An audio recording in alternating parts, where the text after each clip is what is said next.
If your Oral-B IO3 won't connect properly to the Oral-B app, the issue usually involves Bluetooth communication between the brush, your phone, and the app itself. Common problems include pairing failures, random disconnects during brushing, or data not syncing after a session. Since the system relies on Bluetooth Low Energy and firmware communication, even small glitches can interrupt the connection. The most effective fix is a full reset sequence. First, completely close the Oral-B app. Turn off Bluetooth on your phone for about 30 seconds. Then hold the toothbrush power button for 10 seconds to reset it. Clear the app cache if you're on Android, or reinstall the app if needed. Restart your phone, turn Bluetooth back on, and attempt pairing again from scratch.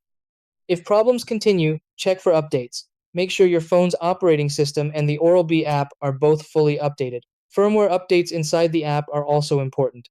Regular updates and occasional app refreshes help prevent future connection drops.